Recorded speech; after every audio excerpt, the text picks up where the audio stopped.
Hello everyone in the YouTube world. Today I wanted to share with you a new thing that we are going to be starting with my youngest two that I'm kind of excited about, and I think that you'll want to see it too. If you're new here, I am Chantel. I'm a homeschooling mom to 7 children. One is graduated and out of the home. My next one is soon to be, and I have 5 still at home. To share with you what I'm super excited about, my younger kids are going to start using these little Science for Little Hearts and Hands.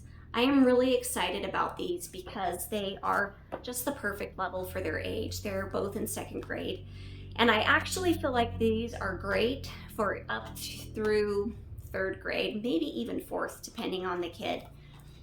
So this is a new release from The Good and the Beautiful. It's called Bones and Stones. The emphasis of this year is going to be like paleontology, archaeology, and some earth science. They are pretty sweet books. Like, I love the colors. My kids are excited for the stories. I will do a flip through. I'll turn the camera around and do a flip through.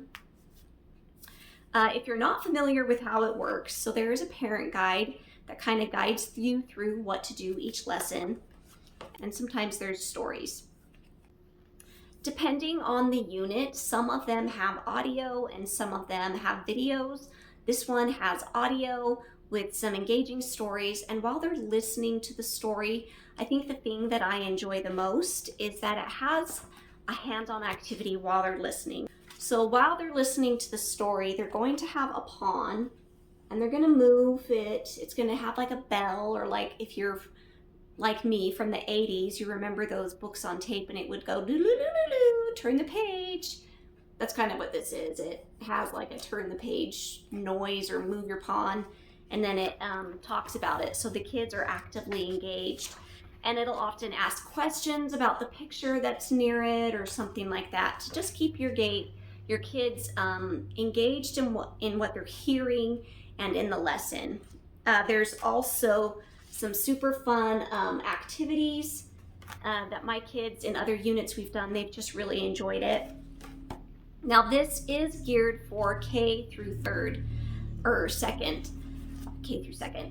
But I have to say that even my 5th grader has enjoyed these activities. In fact, between my 2nd graders, my 5th grader, and my 8th grader, I would say my 5th grader probably enjoys these the most. So even if your child is older, I wouldn't hesitate to add in these activities that match up to maybe a unit you're doing in another science course, because they're so simple and fun.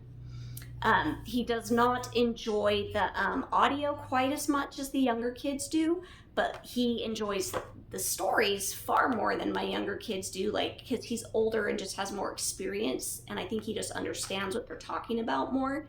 And then he's able to do all of the optional activities he's been able to do on his own. So this is just a great option if you're looking for something for your older kids too. Even though it says K through 2nd, I really think slightly older kids can still benefit from it if they're a kid who enjoys science especially. So I'm going to go ahead and flip the camera around so you can see what it looks like. So here is the new science course from The Good and the Beautiful. It was just released today.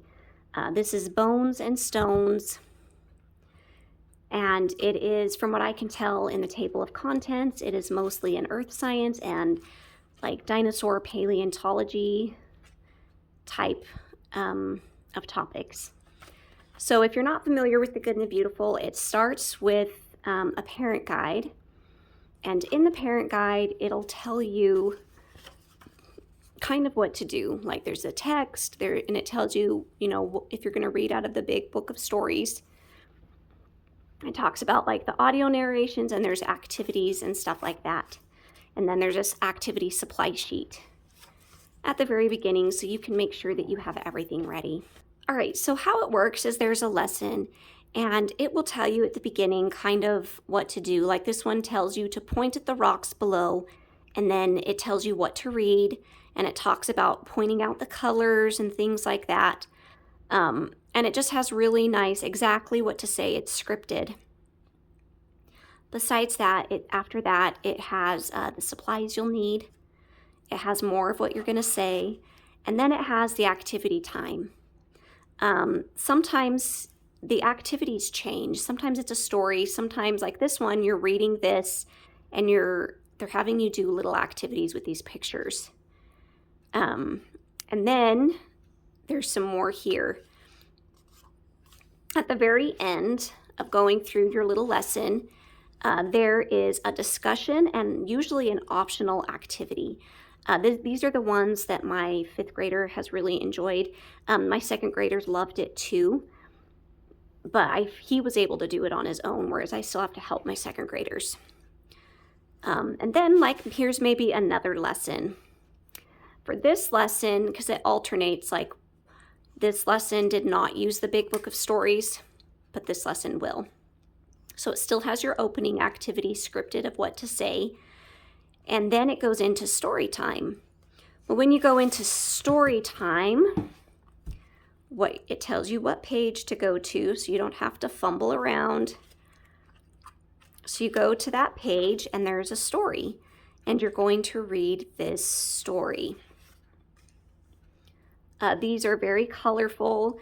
I feel like they're usually pretty good for that age. My 5th grader enjoys reading these on his own, and so that is nice if you have an older kid. And then there's some fun facts.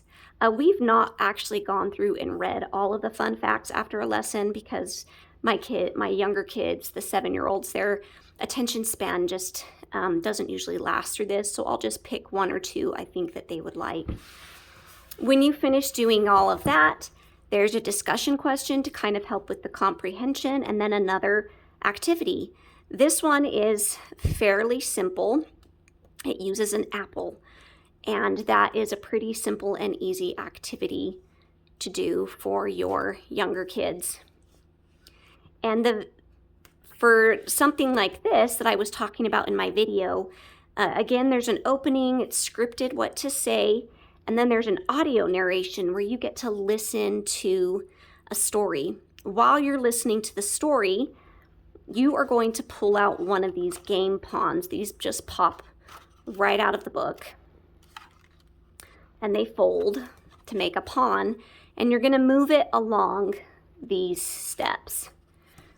It'll ask questions about the picture. It'll talk about, just various aspects of these things. And then again, there is a discussion guide here if you want to check for comprehension. And then there is another optional activity. This one, it will be fun. It's making their own treasure map and hiding it. I just feel like these are just really great courses for your younger kids. If you find that the science stories are too hard and too long, like maybe you're doing a kindergartner who doesn't really enjoy sitting still for stories yet, then maybe you could just look at the pictures and pick a few words to focus on, like maybe talk about, oh, this is a family and they want to go visit an aquarium because they loved their fish tank so much. And then just kind of word it like that, simplify it, so that your younger kids can still enjoy the lessons and get the stuff without as many long lessons, without all the wordage maybe if they're not ready for it. And then you can still continue on with the lessons in here. So I hope you liked this look at Bones and Stones by The Good and the Beautiful. It is a new release. I hope that you enjoy it and you'll go check it out. Please use my link in the comments. It tells The Good and the Beautiful who sent them, and I just appreciate it when you guys support me in that way. So I hope to see you soon, and have a great week. Bye.